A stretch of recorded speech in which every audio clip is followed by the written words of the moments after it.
What ho chaps, I am Magical Mike, and this is my impressions on the Guild Wars 2 beta playing as a ranger. You can follow me at YTMagicalMike on Twitter if you have anything to say to me, or you can leave a comment. I'll read those too. I mean, I'm not a complete d-bag. Yes, so I spent the entire weekend, all the weekend, playing the ranger, and I got so hooked playing the ranger that I didn't get to play any other class, which is disappointing. So, as you can see here, I got 144 achievement points, I completed 13% of the map. I actually got to level 23 in the end. We'll talk about that in a bit. So, the main thing about the ranger is its pet. That's its big gimmick thing, and you can tame those by running up to any juvenile pet in the world, and then pressing F. It's that simple. And then you can equip them, and they all have different skills, and you get a little description here. You can also tell if they're terrestrial, underwater, or amphibious. You can also name them if you want, and you can see their stats there. They also get a specific skill that you can tell them to use whenever you want to by pressing F2. It's different for every single pet. I'd also like to say that if you guys played any other class, I'd absolutely love to hear what you think of your classes, because I only got a chance to play the ranger. Disappointing, but what can I do? I'll play something else next time. So, I loved the greatsword. You can have so many weapons as a ranger, not nearly as many as a warrior, but... My favourite combination was easily the longsword, the greatsword, which I'm using right here, and the longbow. That was my combination of choice for a long time. With the greatsword, you get a basic slash, which with the third one you actually get a quick evasion, and it does a lot of AoE damage. You get a swooping gap closer, which is that big bird thing that I was using just there. You get your third skill is a block that will block an attack and kick them if you want to, or you can throw your greatsword with and that causes a cripple. You also get that bear that mauls people and bleeds them as well, and you get a sword pommel that will stun people if you're around the back of them. The longbow, you get 3 basic attacks to begin with, and then you get this thing which is out of range. That's good.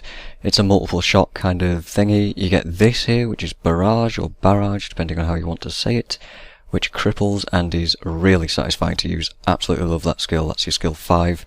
You get, on your skill 3, you get a shot that causes vulnerability, which makes you do more damage, and depending on how close you are to an enemy, your skill 4 will knock them back further the closer you are to them. It's really good. I absolutely love this combination, and I stuck with it for pretty much most of my time playing. I also tried everything else, so I tried axes in both the main hand and the offhand. Didn't quite like it in the main hand. It didn't feel like it was powerful enough to be just throwing them, but I didn't realise that the skills also had extra effects in that your pet would do secondary things as well. Didn't quite realise that, but now that I do, yeah, it's more desirable. By the way, here I'll probably talk about traits, but this is me just unlocking them. Quite expensive to unlock your first traits, 10 silver, but I just noticed that it was like 10 gold to unlock the next one, so ouch, that looks kinda painful. I'll talk about these in a bit, but in the end I ended up going crit chance and toughness, which gave me swiftness on weapon switches and 50% dodge regeneration, which made me very hard to kill and made my flanking damage go right up. So back onto the weapons, I also tried axe in the offhand, which was it was okay. I mean, it was kind of cool for whirling defense, which was a nice skill, but I still didn't really like it all that much. I also tried torches, which was okay. Throwing it felt a bit wimpy, but laying that fire trap on the ground had a lot of uses. I actually spent quite a lot of time laying that down and then swapping to a shortbow, which I'm using in this clip versus this Etin right here, so a veteran Etin. Laying it down and then switching to a bow and combo fielding it, that was pretty damn fun. And dodge, good one. Yes. Warhorn kind of felt similar, but it was more of a sort of buffing thing, gave swiftness and some other stuff, but I didn't really like it that much. In the end I went dagger in the offhand, which gives you a ranged cripple where you just throw your dagger, it causes bleeding as well, and gives you a sort of evade where you poison the target and just dodge back a little bit, which I later combo that with shortbow and I comboed it with a sword. The sword gives you a combo main attack, which is a 1-2-3 slash kick slash kind of a deal.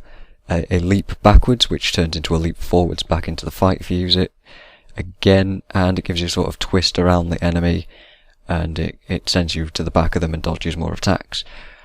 I was using the shortbow there, which I haven't taken notes for, and I hopefully haven't forgotten the skills. The first one causes bleeding if you're flanking the target, which is a really, really nice way to say, hey, range is all about movement, get behind the guy, or get to its side and just sort of flank it, cause it bleeding. It's really, really good if you use it like that. Second is sort of a volley of poison arrows, which, again, is pretty good. It's more of a sort of skill that you just use on recharge. The third skill sort of dodges you backwards, which is... it's a good skill. It's an extra dodge. I use that quite often. It was really handy to have that. Again, emphasising that the range is all about movement. And it gives you swiftness if that attack hits, so that's pretty useful.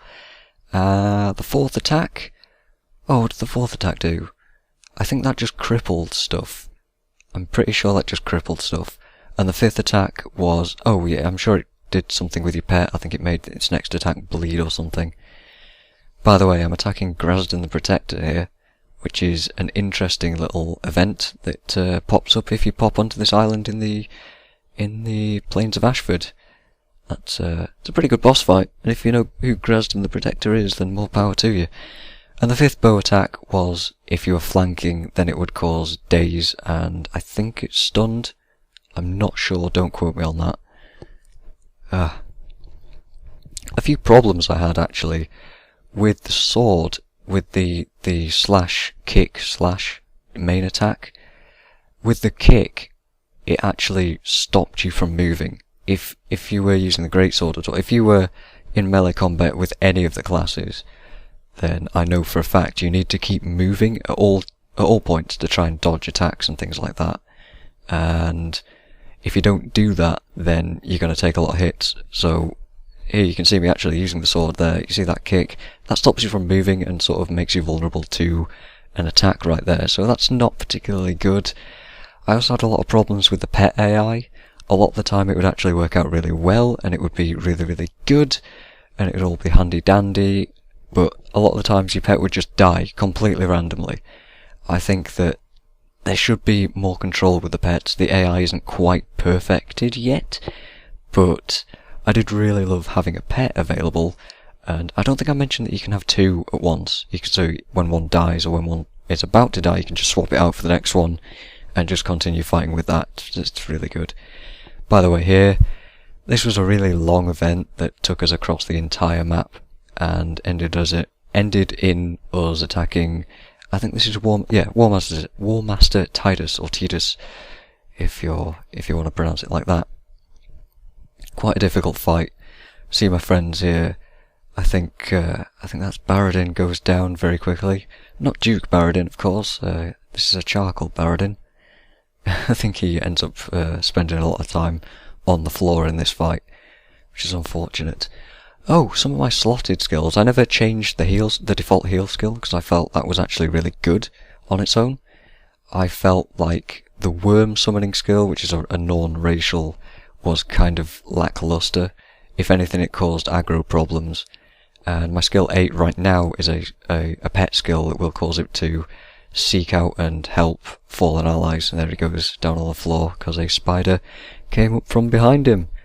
I'm trying to save his ass right now. So yeah, that skill 8, the seek out and aid thing, it didn't work out all that well. Kind of caused some problems. The pet AI just needs some tweaking here and there. I later switched out to signets, and in the PvP you'll see me using different skills there because they just give you a different set of skills. Also, a really, really fancy set of skills. I love those. I actually ended up using 2 signets. One of them gave me and my pet toughness, and I think the active was something like it would grow in size and do some extra damage or something like that. And another one which gave me my pet health regen, which I'm sure I had equipped at some other point. I also tried lightning reflexes, which was like an extra dodge. That was a pretty decent move as well. I I think I actually ended up equipping that in slot 9 eventually. But again, the signets, the passive signets were really handy. Absolutely loved those. If I got into trouble, I could just dodge out of the way with my dodge regen, my endurance regen on my traits. I never got any of the major traits, but looking at them in the wiki, they do look pretty fancy, and I can't wait to actually play around with those next time I play the beta. Oh, I'm gonna die! No, I'm not. I'm gonna fight to survive. I think at this point my friend comes over and heals me. There we go. I actually rallied. Hooray. But yeah, and that's what it's like to be in a massive Zerg fest, so hope you enjoyed that. I love playing the Ranger, and more videos to come. See you later, chaps.